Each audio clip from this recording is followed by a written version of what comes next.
Record. All right, so today I have here with me Christina P. Simmons. Thank you so much, Christina, for being with me. This is my first ever episode of Falling in Love with Failure. That is the name of the podcast. And Christina and I both were on a JV speaker boot camp, is how we actually met. And I was blown away by her story. Everybody had incredible stories, but the thing that I found most unbelievable was the fact that everybody gave stories and it had some extremely heavy like failure trauma in the past, and it was just a catalyst for success.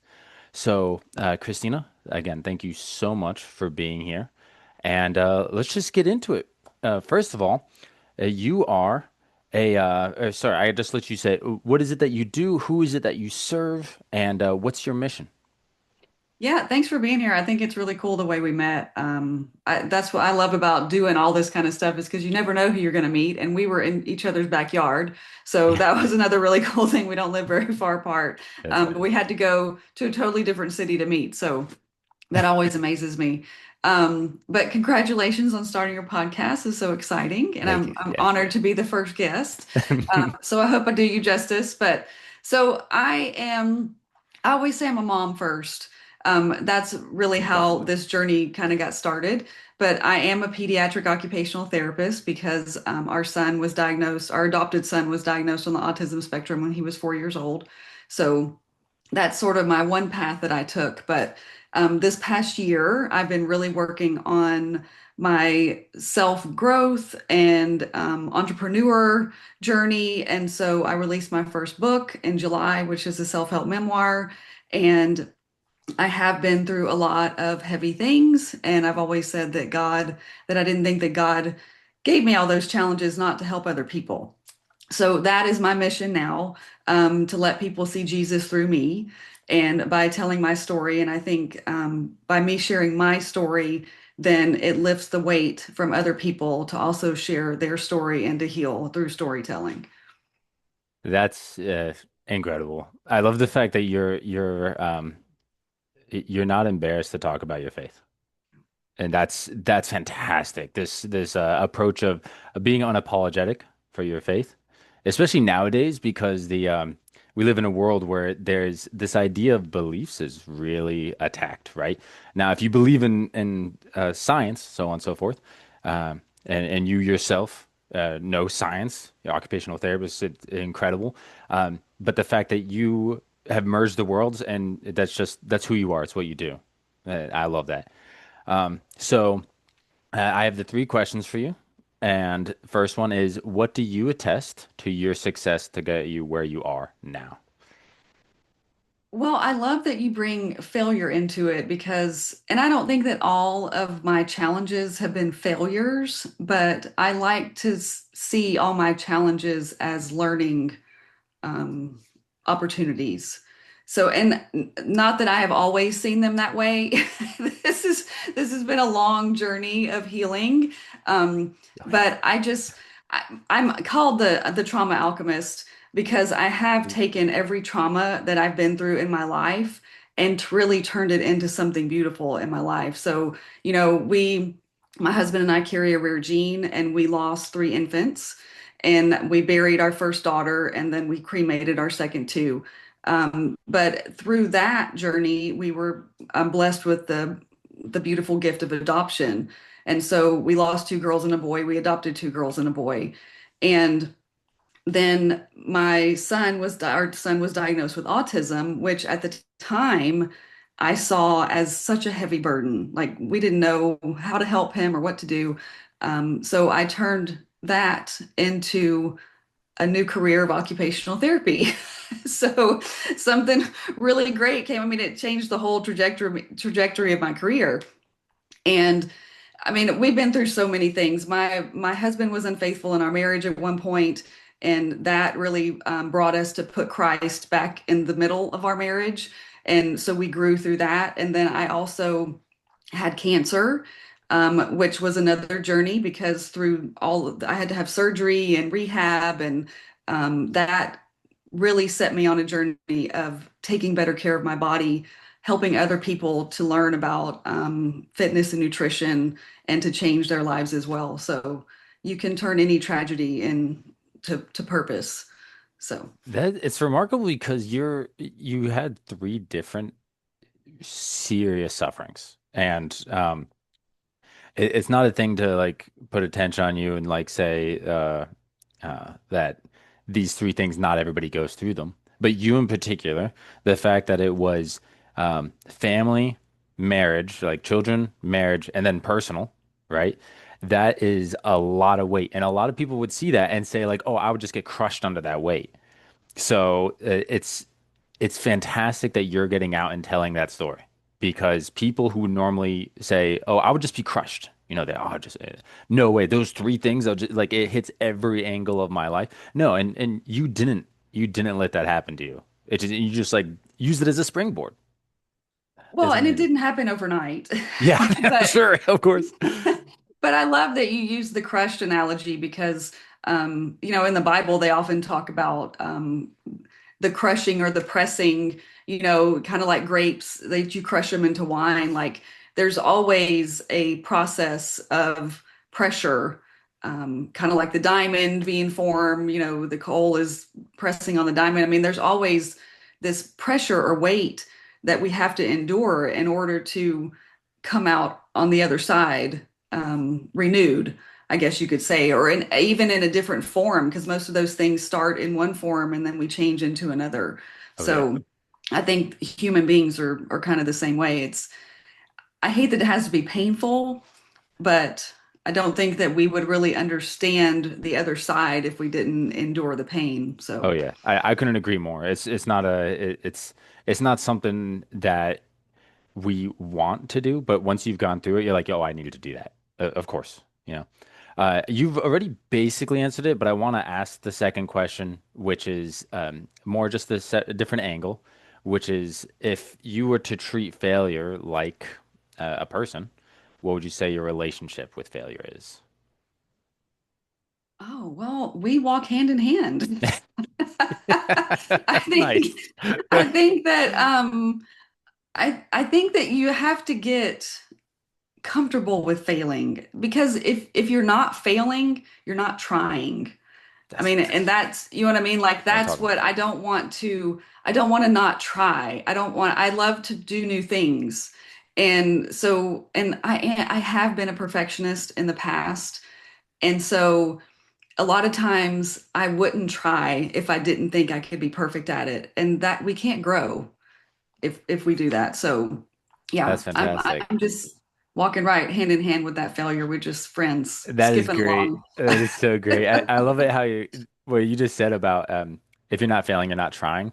It's amazing because when I first learned that, I was working for a lawn care company and I got one of the ride-on mowers stuck and I was just extremely embarrassed. When I went to the foreman, he was like, "Oh, if you're not getting stuck, you're not trying," which is like it, it's just such a simple idea of you're not actually trying. Like you said, you're not if you're not failing because it's kind of like a gauge. It's like a thermometer, if you will, you know, or like as you said, pressure and makes diamonds. And it sucks. It hurts. Yes, it's terrible, but on the other side, it's way more beautiful. Yeah. Now, for the final question, then I would love to hear more just on your book. Uh, but for the final question is for anybody that in some degree or another has gone through or is going through what you've been through, what is your advice to them? Just don't give up. I mean, and like I said, try to look at what you can learn from what you're going through and realize that it's going to be hard. I mean, there might be some pain, there might be some struggle, but there's always, the other side. You're always going to be able to climb the hill and get to the top where you can see more in front of you. That's kind of how, like, I look at it, like you're struggling, and you're climbing, but once you get to the top, like, it's beautiful and you can see like the vastness of where your life is supposed to go. So if you stay at the bottom of the hill, you're never going to be able to live the life that God wants for you. It's fantastic. I love it. It's obviously you have done it. So anybody who has the question like, can I or can't I? You've done it. It's a beautiful thing. Have hope that you're going to get to the top of the hill. And That's like you right. said, being able to see everything, actually see that, oh no, this is beautiful. This was totally worth it as much as it sucked. Yeah. Um, we have a few more minutes that I want to have you talk about your book, Eat Your Feelings.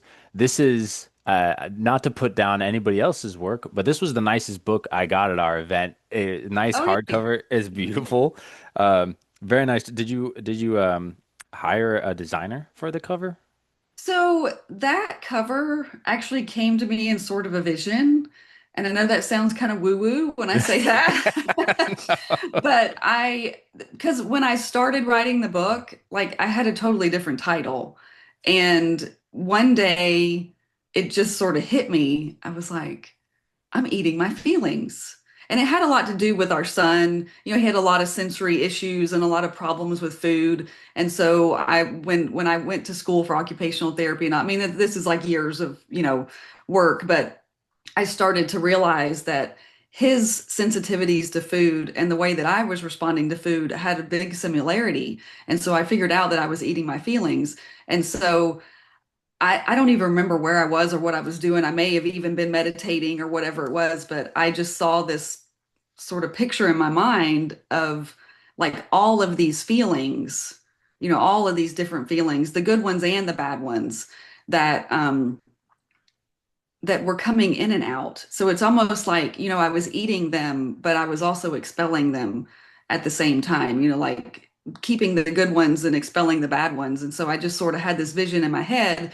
And then I did have a graphic designer help, but I told them what I wanted, like, just typed it out, kind of my vision. And then that's what we came up with together. And I was really happy with it. Yeah, it was a great one because this definitely it's for some reason it's really been on my mind. Like even though I can't say that um for me like I'm this heavy eater or something when I'm depressed or whatever it is, but ever since I first saw the cover, I just keep thinking about the aspect of like you said, there's the different feelings that are just around this mouth and how there's the ones that you want and there's the ones that you really don't want, you know? And it just really stuck with me. But if you wouldn't mind explaining why is why did you focus in on other than the like you said this inspiration, what was it that is the eat your feelings aspect of it? And then like you say here, how to devour, digest, and detox pain. Like it sounds very uh, just all tied in with food. Yeah, well, I think that's because I do tend to have a sort of addictive personality. And so even though I never drank alcohol and or did drugs or anything like that, food was kind of my drug of choice. And so Gotcha. my life sort of revolved around food for a long time. And but I didn't realize that until like a couple years ago. Gotcha. Um, but I found myself standing in our pantry like looking at all the food and when I would go in there, like if I was anxious, I wanted like something crunchy and salty. Like I started to associate the feelings that I was having with the actual type of food that I was eating. If I Oh, was sad, I wanted like a pudding or a cake substance. If I was angry, I wanted something hearty like a big fat hamburger or like a chili. You know what I mean? Like I really did, depending on my way I was feeling, that's what kind of food that I would want. how So it was just kind of interesting. an epiphany to me that I was self-soothing with food. So I started to find more healthy ways to do that than eating. Gotcha. That's I, I've definitely heard that, eating as a stress relief. I haven't actually heard it that there are associations of different kinds of food with the emotion. That's really cool. Do you get into that in your book? I do. Okay, you do. Excellent. Yeah. Yeah. This is like next on my read. Yeah. I got this other book from Orlia Moore Yeah. and I'm busting through that real fast. Yeah. But Mine's a quick read. So yeah, yeah, most people read it in like 72 hours. it's a Um, beautiful thing. Yeah, Yeah. it's being as I'm definitely a little bit more of a slower reader. It's nice when you see books that are like Yeah. there's plenty you could tell that this is dense with information, there's no doubt. But there's been a few books Yeah. I've read that are about like 5 times that size, and they're always intimidating. This is not an intimidating book Mine's not intimidating. That's right. at all. It's extremely attractive. It's a beautiful book, and just what it is, I love it because Eat Your Feelings tells you exactly what you want to know in terms of, oh wait, I eat and I have feelings, and normally it's negative. And then you look at that and you said, wait a second, this is exactly what this is saying. Like that approach. I can't promise that you won't need some tissues. Oh, So I believe it. just forewarning you. Yeah, it's and to anybody else watching this video when it comes out, the you have to take the time to learn Christina's story. It is it is very difficult, especially as a man when you're listening to this story. It is just really heavy, particularly as a married man, that I was in a room full of people and like, oh, I can't cry. I got to make sure I don't cry because this is a lot. Because like it's your children, your marriage, and yourself. It doesn't leave a lot of room for the silver lining, if you know what I'm saying. So it's definitely an extremely powerful story. And speaking of which, where can everybody go to find you, to your message, your services? Yeah. So my website is CristinaPSimmons.com. I can send you the link for that so you can have it to link it. But I Absolutely. am on Instagram, Christina P. Simmons. I'm on Facebook as Christina Borges Simmons. That's my maiden name. But if Oh, you just look up Christina Simmons, I'll pop up. I'm on LinkedIn as Christina Simmons. So I do have a YouTube channel. I'm not super active on there yet. We learned this weekend that we need to be more active on YouTube. So I'm nice, going to work nice. on that. But yeah, Excellent. pretty much wherever you find your social media. And where can anybody buy the book? Amazon. Amazon. Yeah. Fantastic. Yeah. Yeah, buy the book, get it at least to be an Amazon bestseller. Make that happen. You know? I was bestseller in 5 categories. Oh, you So were? You're yeah, already an yeah. Amazon bestseller. Yeah, Oh, that's what's up. All right. number one in 5 categories. So Excellent. Well, then keep yeah. it going. Keep Yeah, that's buying the right. book. That's That is right. so good. Christina, thank you so much. This has been an awesome first episode. I hope that down the road we can definitely revisit, especially because you living so close, it'd be really cool to do something with you in person. Yeah, yeah. You'll have to bring the kids over to swim in the pool. Oh, they would love that. I love Yeah, that. Yeah, for sure. get more used to it. It's funny because in Florida, the Florida winter, it's like, oh, we're not swimming as much, but Yeah. it's Florida. It's it's Well, Florida the winter. pool's heated, so it's all good. No, fantastic. Well, Christina, thank you so much Thank and you. have a fantastic rest of your day and keep spreading your message. You too.